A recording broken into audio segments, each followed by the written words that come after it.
नमस्कार बच्चों। कक्षा षष्ठ में पांचवा पाठ अक्षरों का महत्व पाठ पूरा पढ़ाया जा चुका है। प्रश्नोत्तर पर मैं यहां पर थोड़ी चर्चा करूंगा और भाषा के भाग पर चर्चा करूंगा, पाठ्येतर सक्रियता पर चर्चा करूंगा। आज आपको एक गृह कार्य मिलेगा।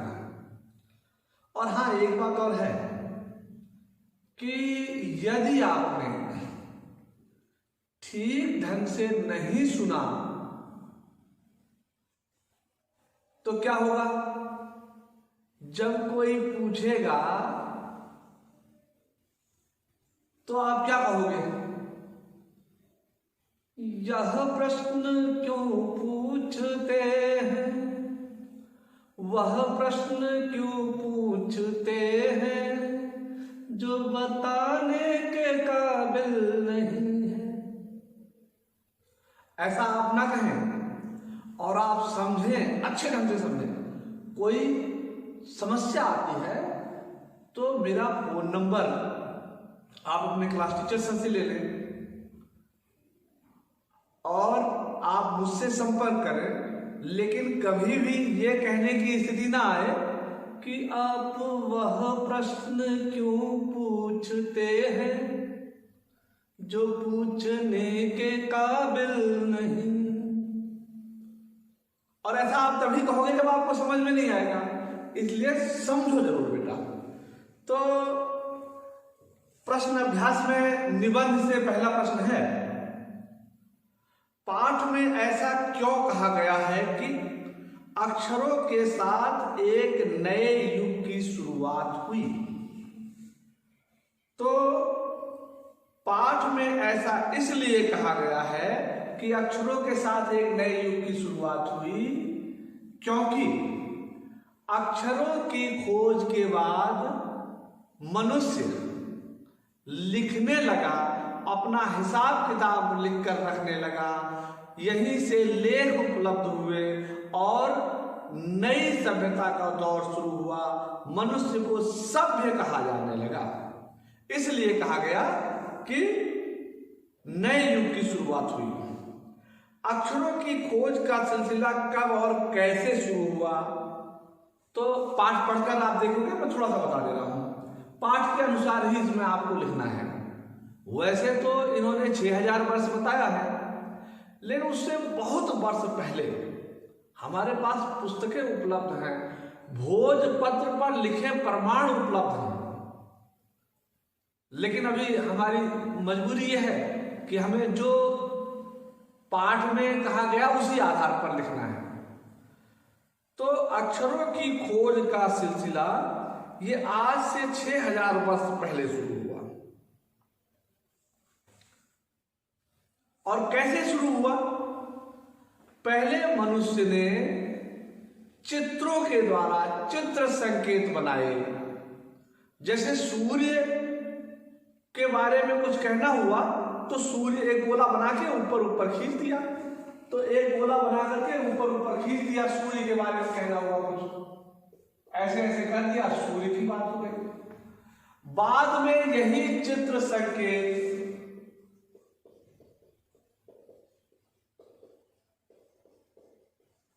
भाव संकेत तब बन गए जब सूर्य के चित्र से धूप, उष्मा, गर्मी का भाव व्यक्त करने लगा मनुष्य, तो ये भाव संकेत बन गए। उष्मा, धूप, गर्मी, तो यहां से भाव संकेत हो गया।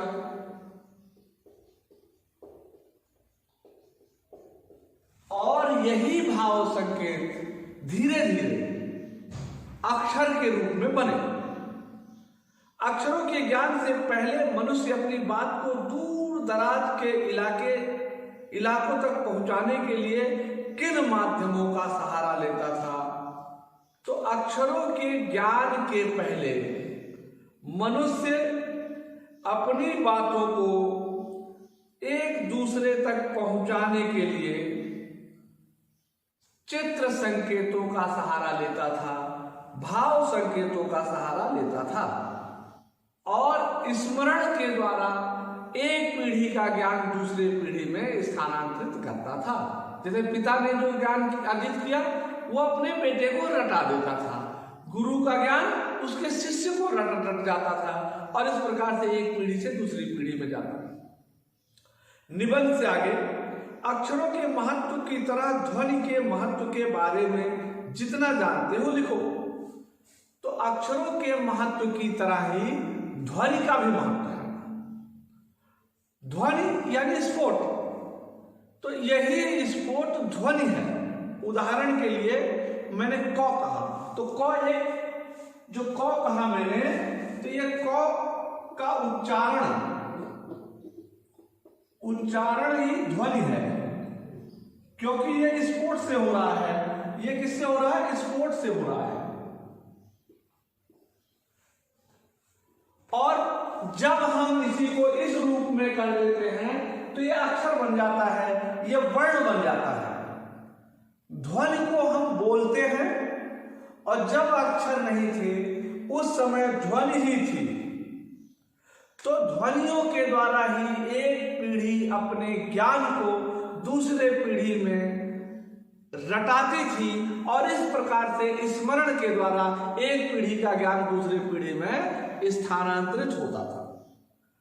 मौखिक भाषा का जीवन में क्या महत्व है, इस पर शिक्षक के साथ कक्षा में बातचीत करो।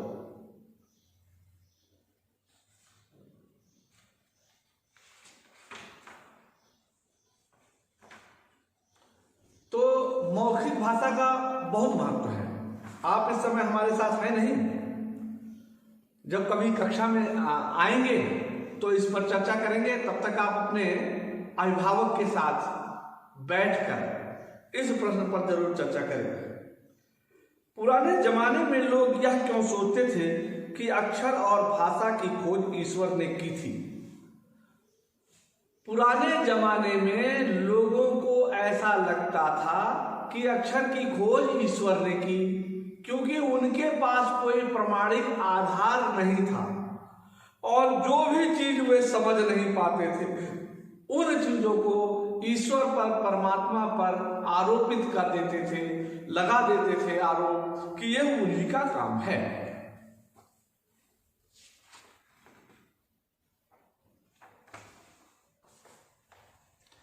अक्षरों के महत्व के साथ ही मनुष्य के जीवन में गीत, नृत्य और खेलों का भी महत्व है।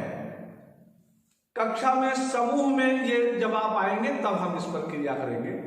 अब एक स्वरचित कविता मैं आपको लिखने को दे रहा हूं। क्या होता अगर हमारे पास अक्षर ना होते, भाषा ना होती? तो बीच बीच में मैंने डैश छोड़ा है, डॉट किया है, इसको आपको लिखना होगा। यदि अक्षर ना होते तो भाषा ना होती, न तो शब्द ना होते, आगे शब्द ना होते तो वाक्य ना होते, वाक्य ना होते तो भाषा ना होती, भाषा ना होती तो हम जंगली होते, हम जंगली होते, जंगल में रहते और जंगल में सोते, पत्ते पहनते और फल फूल खाते, हंसी में हंसते हंसते, रोने में रोते। यदि अक्षर ना होते तो बोल ना पाते, दूसरों को अपने भावों को बता भी ना पाते। अक्षर ना होते तो भाषा ना होती। इस तरह से कविता आपको बनानी है। ऐसे ही भाषा की बात से ही अनादिकाल में रेखांकित शब्द का अर्थ जिसकी शुरुआत हुई आदि ना, यह शब्द मूल शब्द के शुरू में कुछ जोड़ने से बना है। तो देखिए, मूल शब्द में आदि है, अन उपसर्ग लगा है, इसे उपसर्ग कहते हैं। जो मूल शब्द के पहले आता है मूल शब्द के पहले जो शब्दांश आवे उसका अर्थ बदल जावे, उपसर्ग कहलावे। तो ऐसे ही कुछ नीचे दिया हुआ है इन्होंने, असफल, तो इसमें मूल शब्द और उपसर्ग अलग करना है। तो दो का मैंने कर दिया है अधर सफल, असफल, अर्थ हुआ जो सफल नहीं। ऐसे अदृश्य, अधर दृश्य, अदृश्य जो ना दिखे, बाकी तीनों पर आपको करना है। वैसे तो संख्याएं संज्ञा होती हैं, पर कभी कभी ये विशेषण का भी काम करती हैं। जैसे हमारी धरती लगभग 5 अरब साल पुरानी है, तो देखिए साल संज्ञा हो गई, 5 अरब विशेषण हुआ, यह संख्यावाची विशेषण हुआ। ऐसे ही कोई 10,000 साल पहले, यहां भी साल संज्ञा 10,000 विशेषण, यह भी संख्यावाची विशेषण। इसी तरह से इन्होंने दिया हुआ है परिमाणवाची विशेषण, यानी जिसको हम गिन सकते हैं वो संख्यावाची होता है, और जिसको हम नापते या तोलते हैं वो परिमाणवाची होता है। तो 3 जग पानी, 3 जग विशेषण है, लेकिन इसको हम गिन नहीं सकते, जग में पानी कितना नहीं गिन सकते, ये नापा जाएगा कितने लीटर पानी है, तो ये परिमाणवाची। ऐसे 1 किलो चीनी को तोला जाएगा तब पता चलेगा कितना किलो है, तो ये परिमाणवाची शब्द है। ऐसे ही कुछ विशेषण और विशेष इन्होंने दिए हैं, और ऊपर एक बॉक्स में कुछ शब्द दिए हैं, उनको भरना है। जैसे इसमें दिया है प्याला, कटोरी, एकड़, मीटर, लीटर, किलो, ट्रक, चम्मच। तो 3 चम्मच खीर, 2 एकड़ जमीन, 6 मीटर कपड़ा। इस तरह से आपको इसको भरना होगा, इस प्रश्न को करना होगा, इसमें कहीं कोई दिक्कत नहीं है। तो आज के लिए सिर्फ इतना ही, तब तक के लिए धन्यवाद।